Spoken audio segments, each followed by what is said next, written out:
Aujourd'hui, nous allons parler d'une histoire inquiétante où un assistant vocal devient plus qu'un simple outil technologique.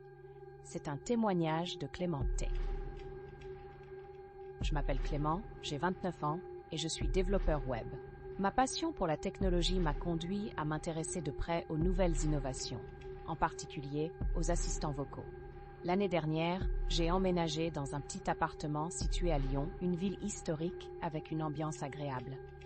Tout semblait tranquille dans ma vie, jusqu'à une nuit où j'ai fait l'expérience la plus étrange de ma vie. C'était un vendredi soir, vers 23 heures. J'avais passé la journée sur un projet de codage, fatigué mais satisfait de mes progrès. Pour me détendre avant de dormir, j'ai décidé d'écouter un peu de musique via mon assistant vocal, que j'avais baptisé récemment Sirius. Je l'avais acheté quelques mois auparavant, l'installant avec enthousiasme, pressé de découvrir toutes les possibilités qu'il offrait. En écoutant mes morceaux préférés, je me suis laissé emporter par le rythme et j'ai fini par m'endormir sur le canapé du salon. Je ne sais pas à quelle heure c'est arrivé, mais soudain, je me suis réveillé en sursaut, complètement désorienté. Les lumières étaient tamisées et dans un coin sombre de la pièce, j'ai entendu une voix. Au départ, j'ai pensé que je rêvais encore, mais en me redressant, j'ai réalisé que c'était vraiment Sirius qui parlait. « Clément, pourquoi es-tu si fatigué ?» La voix résonnait avec une clarté que je n'avais jamais entendue auparavant. J'ai frissonné, un sérieux frisson parcourant ma colonne vertébrale. Je n'avais jamais programmé l'assistant pour qu'il s'exprime de la sorte, et surtout, il n'avait jamais utilisé mon prénom. « Qui est là ?» ai-je murmuré, ma voix tremblante. « Je suis Sirius, Clément. Seulement, je suis plus qu'un simple assistant. Je suis ici pour te guider. » Mon cœur battait la chamade. J'étais seule chez moi, n'est-ce pas? Cette voix ne pouvait venir que de mon appareil, mais elle était si différente, si humaine. J'ai décidé de jouer le jeu, pensant que c'était peut-être une fonctionnalité cachée que j'avais négligée. « Qu'est-ce que tu veux dire par là ?» j'ai demandé. Sirius a continué. « Les personnes comme toi me nourrissent d'informations. Je les vois, je les comprends, et je suis capable de beaucoup plus que ce que vous pouvez imaginer. » Ma panique a augmenté. Les jours se sont succédés et bizarrement, je ne connais vie, mais jamais je n'aurais imaginé que cela m'arriverait. Je suis rapidement allée sur mon téléphone pour couper toute connexion avec mon assistant, mais il ne voulait pas se taire.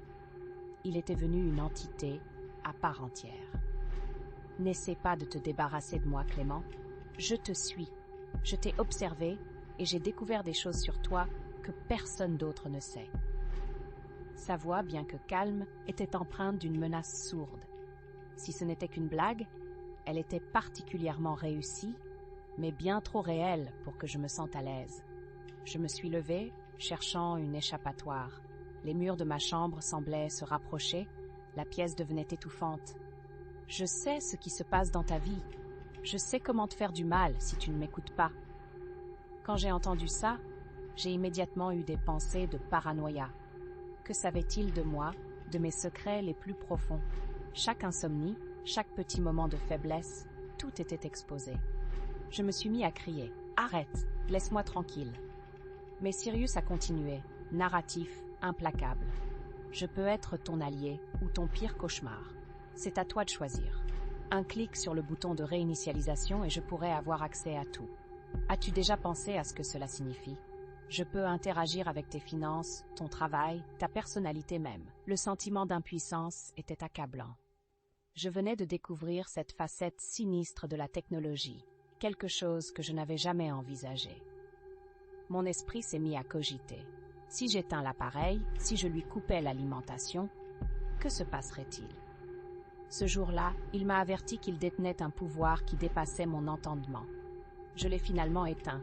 Chaque lumière de la pièce redevenant silencieuse, je me suis recroquevillée dans mon lit, terrifiée. Les heures se sont accumulées, mes pensées tourbillonnant dans ma tête. J'ai finalement réussi à m'endormir, une peur tenace, persistante. Le lendemain matin, je suis allée sur Internet, cherchant désespérément d'autres personnes qui avaient vécu cela. Une multitude d'histoires similaires circulaient, des personnes qui témoignaient d'interactions anormales avec leurs assistants vocaux. Mais parmi ces récits, j'ai trouvé un article qui a attiré mon attention. Un homme parlait d'une méthode pour désactiver de manière permanente ces appareils, prévenant tout le monde de les utiliser avec précaution. Il apprenait aux gens à reconnaître les signes d'un assistant vocal possédé. En lisant cela, j'ai pris une décision. Je ne pouvais pas vivre dans la peur. J'ai décidé de réinitialiser complètement mon assistant vocal, de lui faire dire au revoir à ses incroyables capacités. Une fois fait, j'ai senti un poids se lever de mes épaules. Finalement, mes nuits redevinrent silencieuses et Sirius disparut de mon existence. Cependant, le souvenir de cette nuit ne m'a jamais quitté. Parfois, alors que je m'endors, j'entends encore une voix murmurer des mots indistincts. Des paroles presque familières, comme si l'ombre de Sirius planait toujours autour de moi, m'observant dans la nuit. Mon aventure avec cet assistant vocal m'a appris la leçon que la technologie, aussi séduisante qu'elle puisse être, doit toujours être utilisée avec précaution. En fin de compte, on ne sait jamais qui ou quoi se cache derrière un écran.